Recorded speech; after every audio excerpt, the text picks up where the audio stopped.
Computer and Now I see it. Yep. there it is. All right. All right. Fellowship, I am so pleased today to welcome uh, Dr. Anton Treuer to the program. Welcome, Doctor. How are you? I'm doing great. Thanks so much for having me. So I just wanted to, I've talked to my people here at the Church of Korihor about you, but I just wanted to give you a quick introduction. Anton Treuer is professor of Ojibwe at Bemidji State University in Minnesota and authored many books. He is building an Ojibwe teacher training program at Bemidji State University, and his equity, education, and cultural work has put him on a path of service around the nation and the world. And of course, he has a great YouTube channel. You definitely should follow it. I follow it. I love it. Even the shorts are great. So, welcome, Dr. Troyer. Thank you so much for having me. Now, I contacted you a few weeks ago. We had originally I was trying to verify. First of all, I'm a big fan of your work. I've been following your YouTube channel for a while, but I really loved your book, Everything You Wanted to Know About Indians, but were too afraid to ask, or but were afraid to ask, Mhm. and opened my eyes to mainly how ignorant I was to Native culture. And so I just want to thank you for that. That's really been an eye opener. And so, yeah, Well, thank you very much. It's high praise, and I'm really glad that we're connected for you. cool, cool. Now, I just wanted to, before we get into talking about, this Book of Mormon narrative and the Book of Mormon movement, the Heartlander movement that Chief Midegah and his people are connected with. I wanted to get a chance because I have you here to take advantage of an opportunity to learn from you and some questions that related to the indigenous community that are really burning within me. And I'm just so grateful that you're willing to take these questions. Hmm. Uh, One is, what do you feel is the difference? We're trying to make sure that we are not performative in our allyship of BIPOC peoples. And we're greatly concerned there's been a lot of conversations among our group about what's the difference between being performative and really knowing that you're being performative, but as opposed to really being a good ally. Yeah, it's a great question. I would say, first of all, both with this question of how do we make sure we're not just being performative or doing window dressing, and we are doing good allyship, and also for the, question on the flip side, which is how can I be culturally appropriate and not culturally appropriating? That the answer really comes down to, is your effort native led? And, you know, as a general rule, it's not performative if native people are like, we want to do this. Anything from the land acknowledgement to, you know, the structure for your conference to, what kinds of books are going to be developed. If native people are involved in coming up with the ideas and the leadership of their construction, that's really pretty safe. That doesn't mean that native people all agree with one another about all of the things. And of course, Hmm. that can cause some confusion, but as a general rule, that's a pretty safe space. And the same thing with culturally appropriate versus cultural appropriation. If a native person's saying, buy my art, go ahead. If they're saying, come to the powwow and check it out, go right ahead. If they're saying, come to my ceremony gathering and they're inviting you, that's fine. If there are no native people involved in the leadership, and you're just coming up with something like the Order of the Arrow in the Boy Scouts, paint your face red, say some fake native words, stay out all night and tell them you're a chief, you know, then that's thinner ice. And in between, there are some gray areas where we need to figure things out. And there too, I would just say if you're getting feedback and you're developing your ideas and deciding on things in conversation with people from native communities, then you'll figure it out. Like, we're all like fish, we can see everything in our environment perfectly except for the glass bowl that confines us. And here we are swimming along, being good little fish, and all of a sudden, bonk, we run into the wall. How come those people are mad? How come this went sideways? And what we need to be able to see is some sonar. And sonar is just sound waves going out, sound waves going back. If there's a gray area or a thorny issue, I would get perspectives from a number of Native people, and it will help you visualize something that you'll never experience exactly the way that they do. And that'll probably be the best kind of rule of thumb for determining how do we do stuff that's true allyship and truly contributing and not just performative or a get out of guilt-free card effort. And that'll usually do it.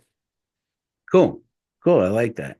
Here's a question for you. So I know there must be atheists and agnostics among Native peoples. And I've even seen Sure. quite a bit, right?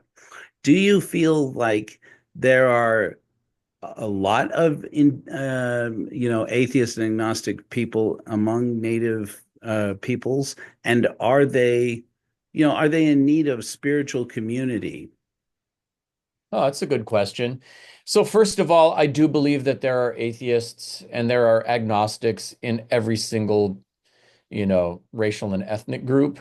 Um, and I also believe that the atheist and agnostic community is growing and will continue to, for a whole variety of reasons. And I'm happy to do some unpacking if you want around that too. Mm.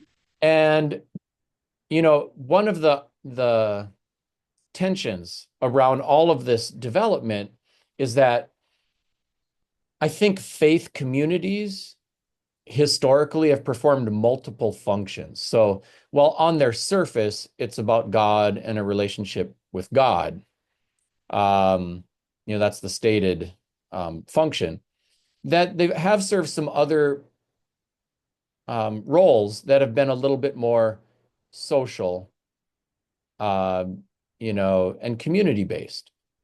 So I do think that all humans, regardless of religious belief and things like that, we all need connection and community and things like that. We survived cave bears and saber-toothed tigers not because we outcompeted the person in the next cave and acquired more resources than them. We survived those things because the person in the next cave loved us and they would intervene if we needed something. So we are hardwired, it's in our DNA to need support, community, acceptance, belonging. And I think historically, a lot of people found that within faith communities in the Western world. And as people have had a falling out with those faith communities for a whole variety of reasons, then the reforging of community connection and belonging in other ways is really important, to equip people with the social, emotional, and what some people will call spiritual support. So I'm sure they're looking for those sorts of things. And, I do think that there are some different issues in the Native community that are a little different than those for those who've been having a falling out with modern Western religious traditions, because I know all of the big Christian churches, for example, they're huge institutions, and the institutions have big rule books, and they will say you got to say a certain thing a number of times in certain circumstances. You're reading from a text-based source. Your connections are highly filtered by the institutions, and those institutions are often moving slow and way out of touch with the people they want sitting in the front row of the pews. So, some people are just done. They're just done with everything, with sexism, with homophobia, with anti-trans, with, infiltrating racism and all kinds of things that have plagued those spaces. that folks within those institutions have either been unwilling or not effective at changing. And so one of the things that's a little different in the Native communities, not that there aren't institutions of sorts that people navigate and deal with there too, is that for the most part, the ceremonies and things of that nature are not governed by big institutions. The source, like if somebody is going to, has a dream, an Ojibwe person has a dream that they're going to run a sweat lodge ceremony. And in their dream, the door opens to the east because the sun comes up from the east, and that's a source of new life. And they have certain colors for the four directions. That's what they do. Nobody can tell them no. No one can say that's not the right way you do that. And if their neighbor has a dream that they're supposed to have a sweat lodge ceremony, but the door opens to the south because the sun goes, from the east to the west across the south half of the sky in four totally different colors, that's what they do. And as a result, one of the dimensions that has caused a lot of tension and breakups within modern Western religious institutions, that tension is not there quite as abundantly with certain Native ceremonies and practices. So there are people who just don't believe God made everything and that science is a far better explanation for stuff going on around us, and so forth. But, there are others who feel a little more agnostic and unsure about that, but find that the community functions of the ceremonial life in Native space is a little bit more free of judgment than the Western alternatives.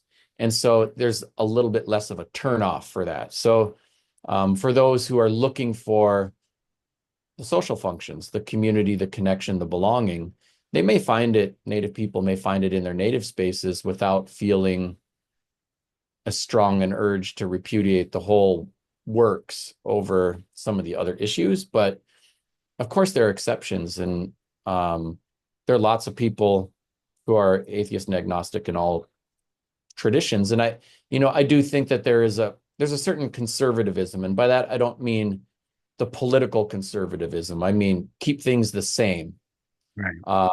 which underpins probably all religious traditions in the world. And so I think some people may run into that, and we've certainly in the ceremonies that I participate in and officiate at, we've had to have major conversations just about how do we accommodate inheriting a gendered division of labor around ceremony things with being welcoming to people who are trans and other things. And so we've been directly dealing with and navigating those things. And I'm sure there'll be many other things we haven't even thought of that'll pop up in the future. Sure. Yeah, it's interesting, in your book, in your book, Everything You Want to Know About Indians, but We're Afraid to Ask, you mentioned something. We've been doing a lot of exploring ritual at the Church of Korihor and things like we don't recruit or convert minors. We don't convert people under 18. But we've been talking about, most of us come from other traditions. I used to be Mormon, for example, and rites of passage are really important for lots of young people. And one of the things you talked about was like the tradition of like when a girl starts to menstruate in the community and how the women will take her in and teach her wisdom, whereas the boys have the first hunt and things like that, which, I loved it learning about it. And I was like, oh my gosh, this is so much different than my experience, any experience I know of in Christianity, and so much more valuable. I am curious, how is the Native community navigating as more people are trans and able to be out of the closet about being gay and things like that when it comes to these rites of passage that are a little more gendered? Yeah, honestly, even in my own family, I have one nephew, transmasculine, who went through rites of passage in alignment with his gender identity, and it really was not an issue. And some of the, other kind of coming of age practices that we have. We do a lot of hunting in my family, but all of the boys and girls have gone through that ceremony as they've become successful hunters. So it's not an exclusively male activity. And yeah, I think ultimately all cultures change over time. That might be an uncomfortable acknowledgement for people who really have a very conservative view of their culture, but all cultures change over time. I mean, we're having a conversation on Zoom, which is not just a technological experience, it's a cultural experience. And, I'm sure there'll be new technologies. We might be sending each other holograms and meeting in the same room at some point, or who knows what, and that'll be a thing. Sure. So, cultures have to change over time. And if cultures do not adapt and change with the needs and realities of the people, then people will abandon those cultures. And it has always been that way. I was pretty shocked. I'd gone to Switzerland a couple of years ago, and there was a conference on death, which sounds a little bit weird. But it included everything from, palliative care to, culture and religious discussions and all kinds of things. And I thought, okay, this is Switzerland. I bet, I'm in Western Switzerland. I bet it's about 60% Protestant and 40% Catholic for their funerals because they're pretty close to France. And 73% of the funerals in Switzerland are completely secular. Wow. 73%. That's amazing. I know. And so I was just like, whoa, that is not what I was, the assumption that I had heading into that space. And so that affects, everything from end of life services to funeral arrangements, to how people talk and communicate about things, to how you commemorate, historical events or mass casualty things or whatever. And so that's an eye opener. And, that's been happening across most of Europe, especially Western Europe. And America's nowhere near that level yet, but that trend is hitting America too. And I do think that the world that people will be living in, even just 100 years from now, will be such a different landscape if, religious institutions don't figure out how to be kind, decent, and inclusive to everybody and have offerings that are palatable and feel relevant to everybody, then this trend will continue. Yeah. It's curious because you talk about that. A couple of thoughts, and maybe I can fuse these into one question. Is One is that I had a lot of respect for this idea from your description about the first hunt for boys. Mhm. And this, I thought, I don't love gendered, ideas so much myself, but the thing I connected to it right away is, oh, this is a tradition that is so needed in Western society that has been preserved in indigenous culture, it sounds to me from what I hear, which is this resilience. And I feel like young people today need it more than ever before and aren't getting it from the more secular world that they're navigating. Do you feel like the first hunt has a lesson about being resilient, holding off? For example, you were talking about the idea about that the young man will say, oh, that he will be offered food, and he will refuse to eat and say, no, I'm thinking about those who haven't eaten, or I'm thinking about the children, or I'm thinking about the elders who haven't eaten, and then refuse a number of times. I believe it's four, if I remember correctly. And I thought, okay, I would hate to steal that. I'd hate to appropriate that, but I wonder if there's a lesson there to say, if there are going to be rites of passage for people, if there is a way of saying, let's talk about implementing some kind of ritual that is about, I'm going to be okay. It's okay to be alone. It's okay to be strong. It's okay to get what you need, but it's important first to put the needs of the group, or something like that.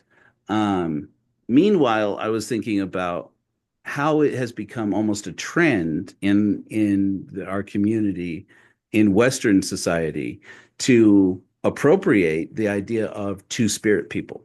And I know you've talked about that before.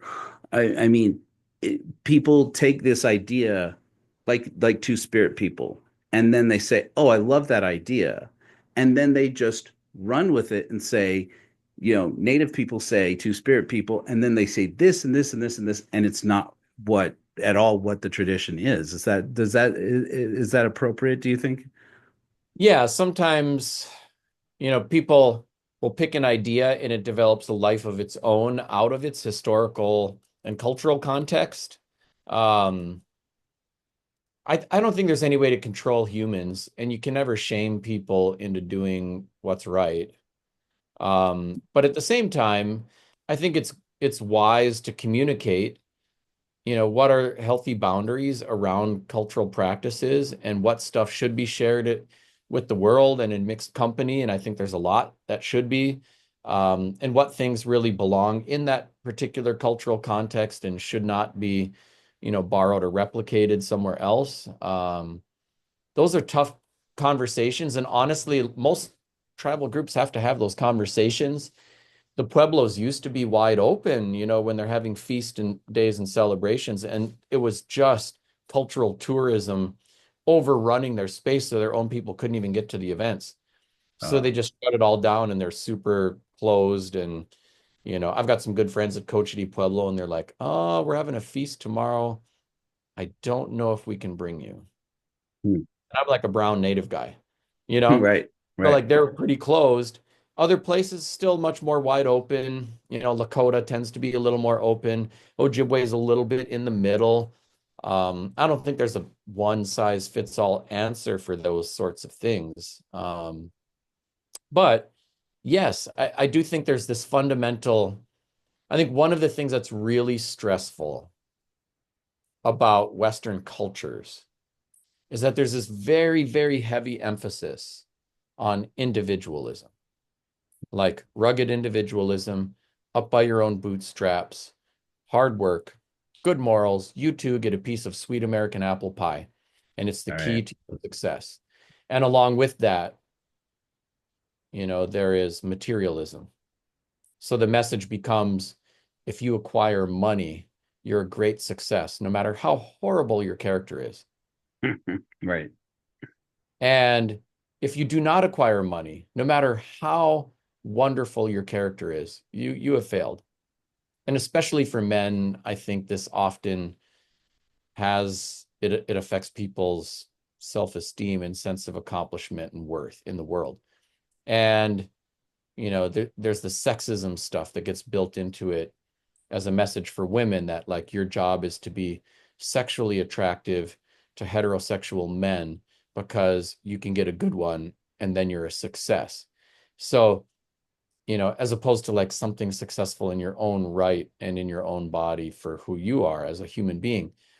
And so people torture themselves, won't admit how old they really are, facelift, Botox injection, dye the hair, you know, and men torture themselves trying to front a financial value that they beyond their means, so it's pretty messed up.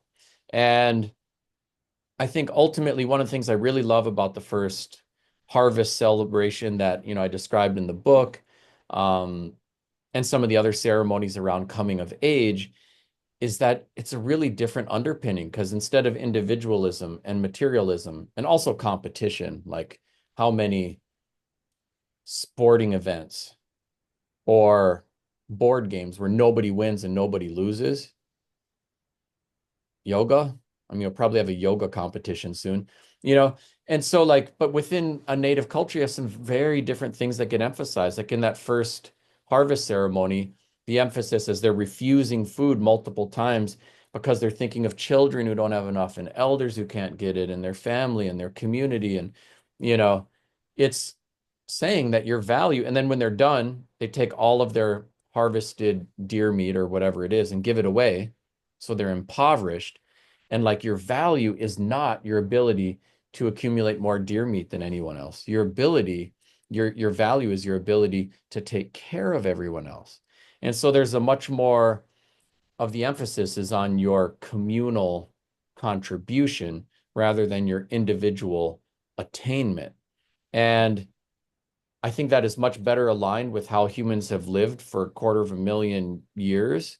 And I think it is a lot more attainable for everyone and healthier.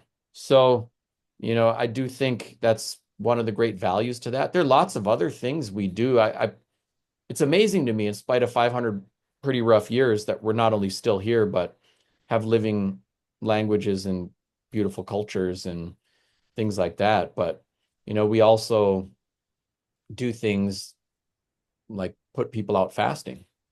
No food, no water, no company of humans. So it's not just like the, body purge, drink lemon water with cayenne pepper types of, fast that people are doing as a physical thing, but it's giving up all of your technology and screens and stuff. And so we just tell people, among other things, like there will be times in your life when it's just you.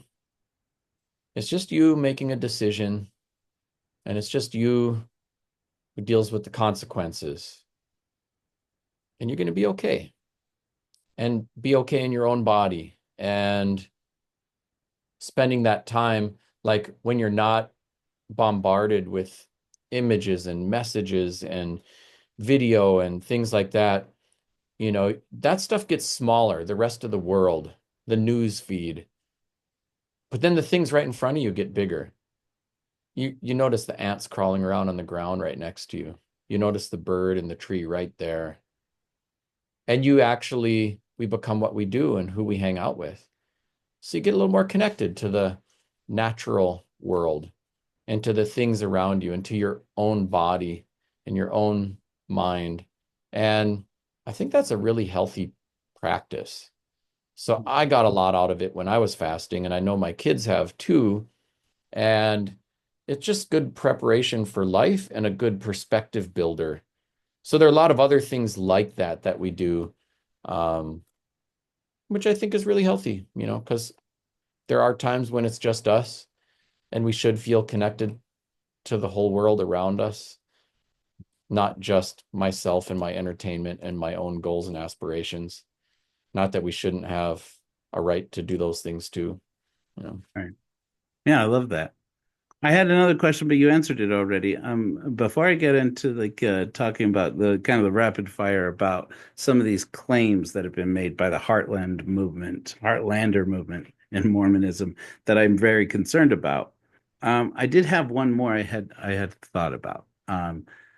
It struck me while I was listening to the audiobook version. By the way, those at home who haven't read Dr. Treuer's books, I gotta recommend the audiobook version of that I listened to. I mean, just I love the way you speak. I love the way you read it. It's so helpful. Um, but I was struck by your description of how some nations and peoples in the native world are so struck with poverty right now, and where it's just not uncommon for unemployment to be 50%. And really it has been for a long time, right? Mm-hmm. And especially and at the same time, like something I didn't know is you talked about how basketball has become really popular among young men and really good, that they're quite good at it in these communities. And I couldn't help but wonder, is there an opportunity here for people who are not native to help? And maybe are there opportunities for us to, if we were to fundraise something or to participate or to engage in outreach, to especially help young people get mentorship, athletics, things like that. Do you see an opportunity for that for people who are not part of the Native community themselves? Oh, absolutely. There are so many thousands of ways to get involved and make a positive contribution. I do think that as Native people, we are often imagined and we are infrequently well understood. The economic landscape for Native people is really quite complex, and where the greatest needs are and the greatest ways to meet needs it's good to be informed, you know. And so, yes, in the United States, we had called it a Great Depression when we had a sustained unemployment rate over 15%. And for Native communities, it's never been, at that level since the start of the treaty period. So there has been sustained disadvantage, throughout Native communities. But that's not the whole story. In 1969, 57% of the Native population was below the poverty line. And today, it is 23% of the Native population that is below the poverty line. And it tells you two things. So one is, well, 23% of a population below the poverty line is gross. It's unacceptable. That's an indictment on America and its oppressions, not Native people and their lack of a work ethic. But at the same time, it means we just shaved 34 whole percentage points off of Native poverty. Not because the US government made an intervention. That is something Native people engineered for themselves. Right.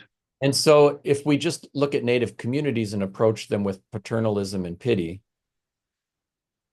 we're going to be missing all of the work that has happened. And by the way, I don't know how many of you have ever been in a friendship or a professional work relationship or a marriage or whatever with somebody that you approached with paternalism and pity and had it go really well. Right. Right. Right. And so, if we're only seeing the negative stuff, it moves us to paternalism and pity, and that hurts our ability to forge true allyship and relationships. So it's more helpful if we can have a fully nuanced understanding where we see where there is need and there are problems, and at the same time, there's incredible strength. Like when you see, how did they just shave 34 percentage points off of Native poverty? We should be asking, how did they do that? What else needs to happen? How can I ally myself to such efforts? What are the institutions that are really having an impact on that? And how can I support them? And then that answers your question, what should we do and how can we be involved? So I think if you have a strengths-based approach to how can we support worthy efforts, you'll see all kinds of things happening. For myself, by the way, I live on a reservation. I feel way safer on the reservation than I do off the reservation throughout the rest of America. It's not a bad place. It's not an unsafe place. It's a good place.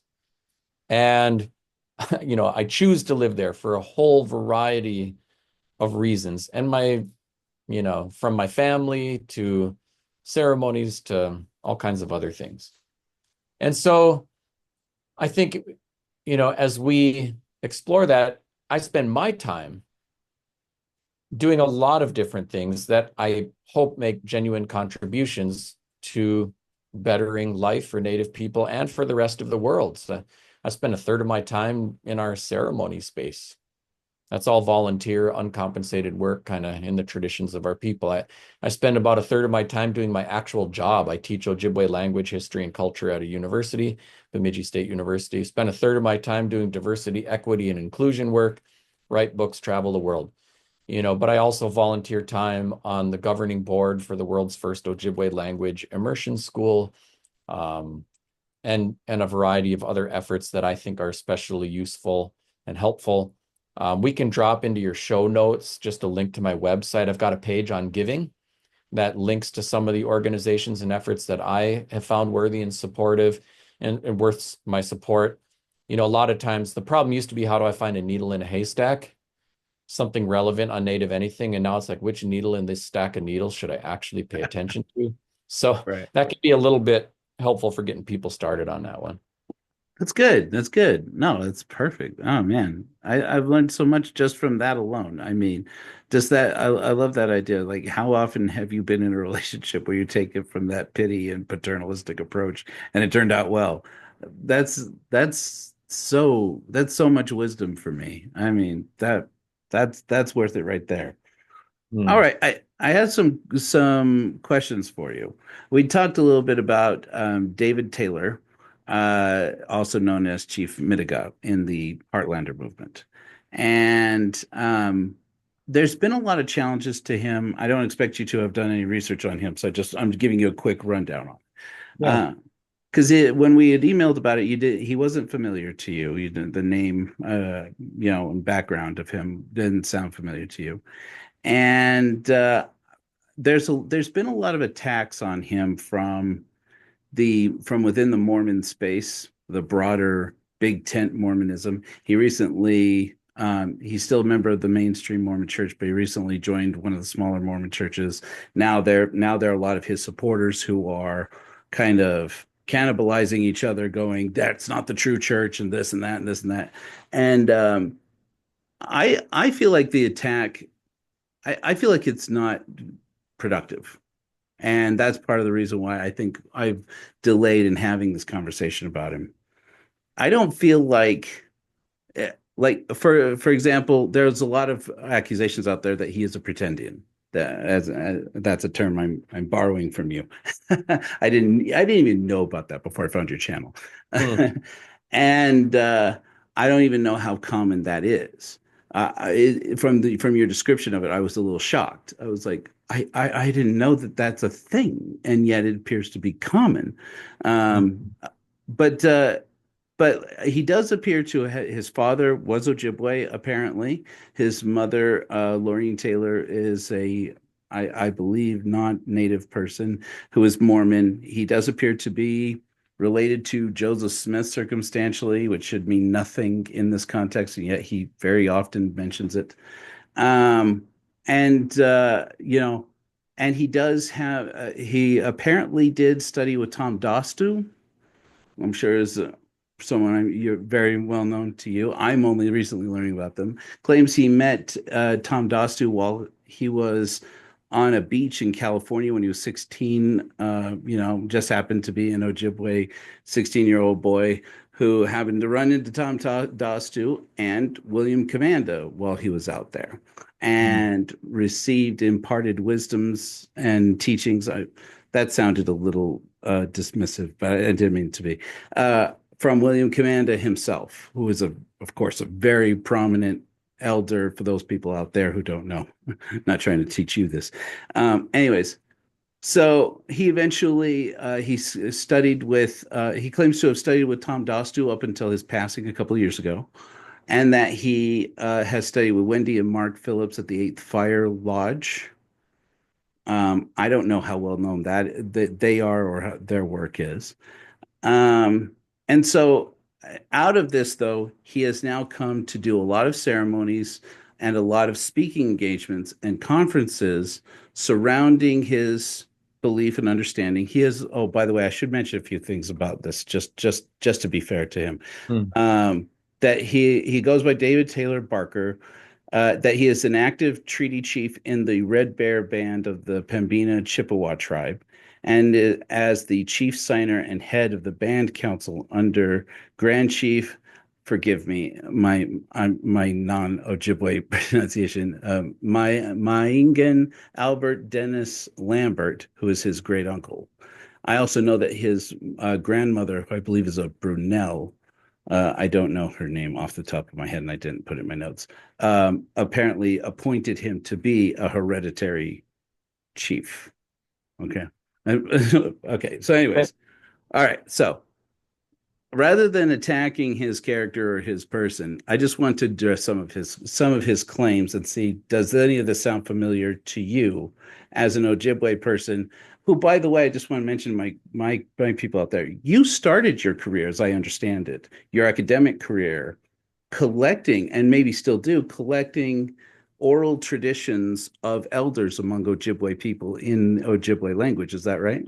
That's right. Yeah. So fair to say you have acquainted yourself with quite a few Ojibwe traditions. Is that fair?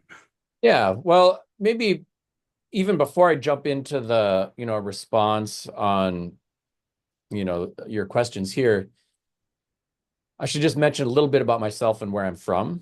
So, yeah, I'm from Leech Lake. Leech Lake is one of the Ojibwe reservations in northern Minnesota. So, my mother was actually an enrolled member at White Earth. It's the next reservation over. and her parents, one was enrolled at Leech Lake, one was enrolled at White Earth. So I'm what is formally called a descendant from Leech Lake and White Earth. The reason we use that terminology is because if somebody is an enrolled member, they're like a citizen in a native nation. So it's, someone who's a citizen of a native nation. It's kind of like being a dual citizen. They're citizen of their native nation and of the United States, or their native nation happens to be in Canada. They're citizen of the native nation and of Canada. And so, like, in terms of like evaluating authenticity, the things to look for are, does this person speak to the community of origin and where they grew up, where their family's from, where their connection is? Indigenous means of the land. Where are you from? Really simple question. And so I think the attacks on authenticity, the pretendian attacks, are usually, okay, this person is claiming to represent indigenous communities, but where are they from? Instead, they're holding up, I was adopted by this person, I learned from that person. Well, anyone on planet Earth can learn from anyone or be adopted into somewhere, and that is not sufficient to source your own indigeneity. So that's the reason why I wanted to throw mine out there. I don't know this particular person to, either attack or verify, their community of origin or connections there too. But that's just one piece to bear in mind with the discussions. And that's not even mentioning whatever they're actually saying. Right, right. Well, let me just throw some out at you, Sure. and you can feel free to be as brief or as length of this as you want. Okay. To the best of your knowledge, does the Seven Fires prophecy contain a prophecy of any kind that you know to be about Joseph Smith and the coming forth of the Book of Mormon, or that you think could be about Joseph Smith and the coming forth of the Book of Mormon? Short answer, no. No, there was all member tribes of the Algonquian language family, there are 29 tribes, actually have an origin on the east coast of the United States. That's a land well suited for indigenous agriculture. There's big game, small game, fish in the oceans, fish in the inland lakes. You had a population boom, and then once in a while a cyclical drought, and there'd be competition over resources. People are moving around. At that time, there are stories within the Ojibwe lore about a prophet who appeared saying, move west to the land where food grows on water, which is understood to be a reference to the wild rice, and that this is a thread in the Ojibwe understanding of their migration from the East Coast into the Great Lakes.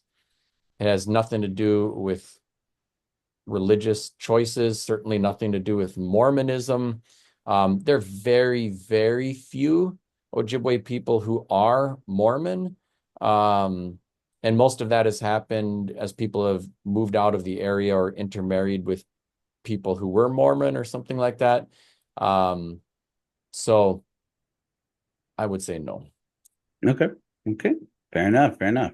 Are there any ancient words in Ojibwe or any Algonquin language that you know that originated in Hebrew or make reference to Hebraic origins of language? As an expert in language and this language. No. No. Most of the European languages have some sort of Sanskrit origins. Ojibwe is a language in the Algonquian language family. You got to bear in mind, if you could read a book, maybe like Jennifer Raff's book, Origin. She's a genomic mapper, and she's determined that the DNA of Native American people was separated from the DNA of other people for 35,000 years plus. So the languages of the Americas were separated from the languages of the rest of the world for the same amount of time. So Hebrew was spoken a couple thousand years ago, was reconstructed in Israel as part of, the birth of the nation of Israel. Um, there's no linguistic connection between them. I've had people reach out at times and say, I found a word in Finnish that seems a lot like this word in Ojibwe, or I found a word in Korean that seems a lot like this word in Ojibwe. And those are coincidental observations rather than rooted in linguistic or scientific study. No way. And then also, like, languages change a lot more quickly than most people realize. Like, I remember when I was in high school, I had to read Geoffrey Chaucer, who's like one of the first people who ever wrote something in English. And I could barely read that stuff, the oh ye, oh yay. And he was writing only 600 years ago. So there's no way that language groups that separated from each other at least 35,000 years ago, and likely much longer, have any shared meaningful scientific or linguistic connection that way. Cool. Cool. Um, are you aware of any birch bark scrolls containing and again, forgive my Ojibwe non-pronunciation, Misquabic Ojibwe or red metal record that is tied in any way to the Jewish Old Testament and that is supposed to be unveiled this year in March or April? No, I'm pretty skeptical of something like that. The Ojibwe dead keep birch bark. It's abundant throughout the Great Lakes and the Boreal Forest region. They used it to cover their lodges. They did develop a system of writing mnemonic um, symbols on birch bark. So, in other words, not a written language per se, but this symbol meant deer and things like that. The writing on birch bark scrolls was, for the most part, done to keep uh, procedures in a sophisticated ceremony for the medicine dance in order, or to remember sequences of events. And even those, like, are really specific to that particular ceremony, which likely, has been around for some hundreds of years, but has no connection, you know, to anything coming from across the ocean. That seems really far-fetched. Okay, cool. So nothing about that you know of about a tradition about brass plates that contain ancient prophecies like from Isaiah, all going back to the Pentateuch, anything like that that came over across the sea in the last 2,600 years? No, the Ojibwe harvested a little bit of copper that was available on the surface of the earth, but did no mining and did no metal work. Brass was introduced in the Americas after Columbus's voyages. The only other contact from Europeans had come from Vikings around the year 1000, and they had set up colonies in Greenland, but did not introduce a metal age or objects or items into Native American cultures throughout the rest of the Americas. So the idea that anything would have been shared or communicated via brass plates when no one had brass until after 1491 seems ridiculous. Okay. Okay. There are some interesting at this one of these conferences, and Chief Midegah himself didn't present it, somebody else did. But there are these artifacts, they're known as the Michigan artifacts that have been long discredited.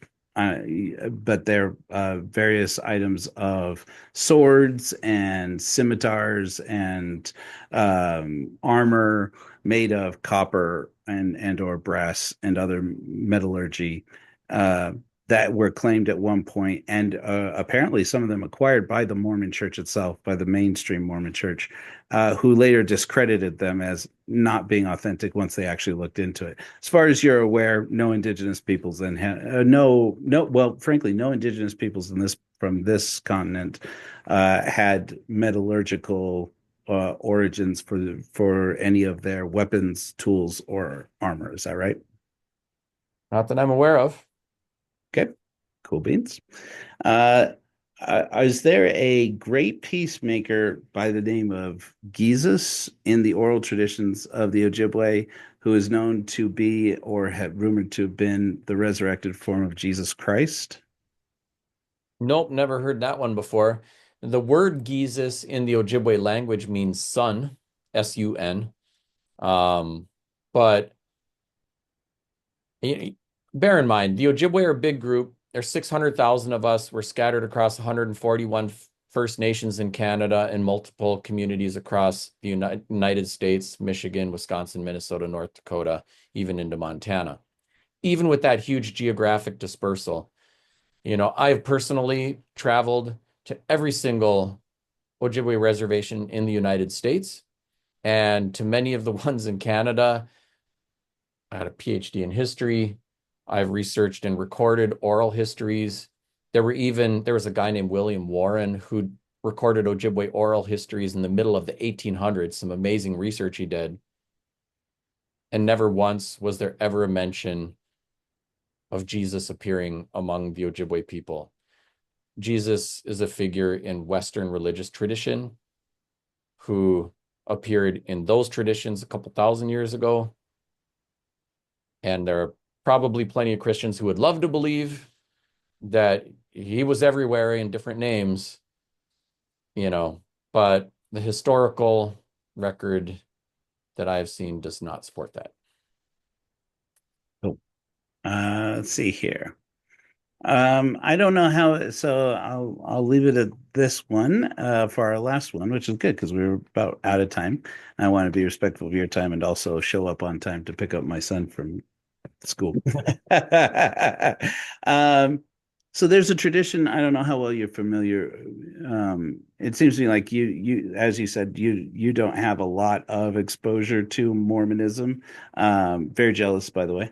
Um, just kidding. I am respectful of my origins as an ex-Mormon, but I try to be anyways.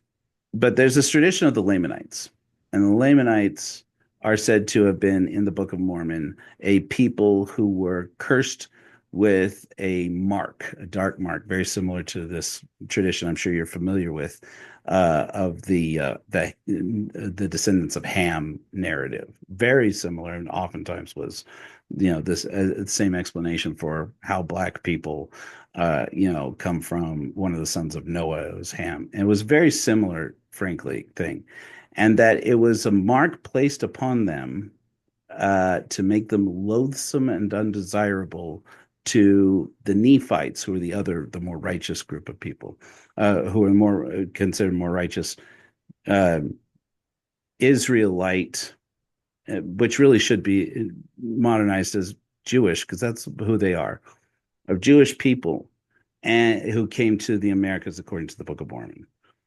And that as they can be obedient to the teachings, the mark, whatever that mark is that made them loathsome to the Nephites, would be removed. Traditionally, I don't have to tell you this, that's been associated with skin color.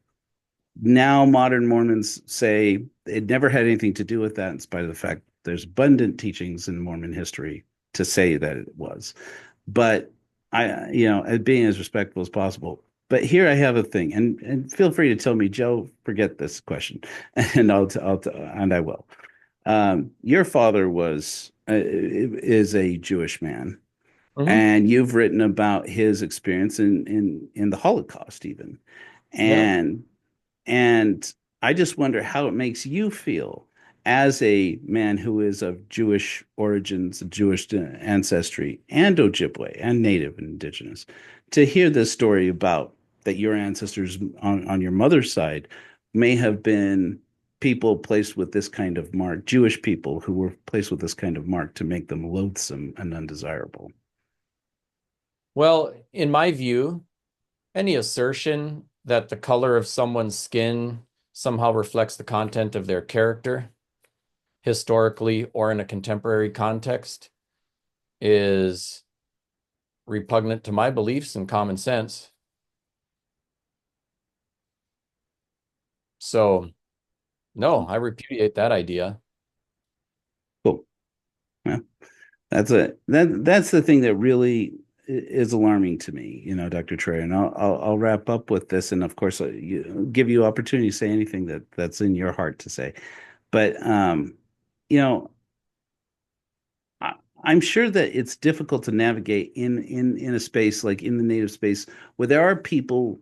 There are a lot of Catholics, there are a lot of Christians, a lot of Protestants among indigenous peoples, of course, and it's difficult, I'm sure, to navigate their beliefs and be respectful of their belief, in spite of the fact that during the 19th century, especially with Mormonism and other groups, other churches, there was a lot of narrative of pushing this idea of civilizing native peoples, and it bothers me that that tradition should live on in modern religion and trying to instruct native people on who they are, what their origins are, what your origins are, to some aspect, because on my mother's side, I come from Pueblo Indians and from Aztec and Maya as a Latinx person, and our ancestry to continue this narrative of instructing people on what their origins are and pushing this narrative of the Book of Mormon, it crosses the line, I think, from this is a statement of faith to this is cultural appropriation and a tool of oppression that really doesn't belong, I feel, as you have said, in a modern context where it's not useful, it's not helpful, and frankly, it's offensive. Does that align with your thoughts, or what are your thoughts on that? Yeah, I agree. First of all, anyone who wants to instruct anyone on anything should know what they are talking about. Otherwise, if you don't know, then don't instruct. Hmm. And the idea that the color of my skin reflects the content of my character is offensive. And it is also easily disproven and objectively incorrect. So anyone instructing me that, or instructing anyone else in the world that, does not know what they're talking about and should stop instructing. And obviously, the fault lines of race and religion have converged at different times in history.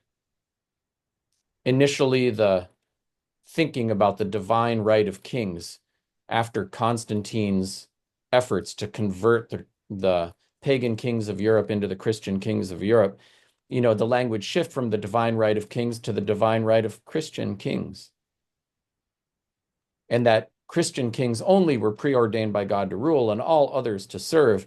And it created the doctrine of discovery and an enabling mechanism for European countries and the vassals of their monarchs to go across the ocean, plant a flag, and say, we own this land and all these people. And did so much harm.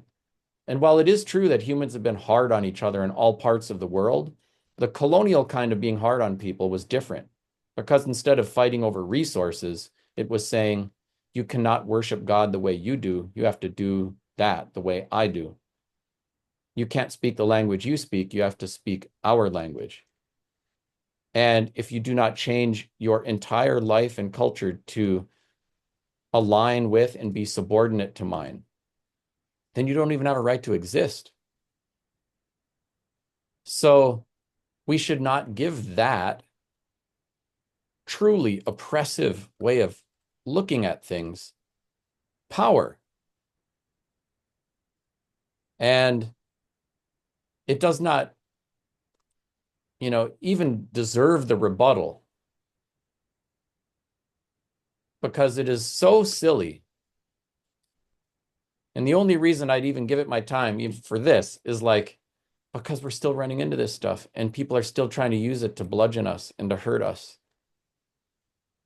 And so we do need to, provide people with some understanding so that they can decenter that stuff.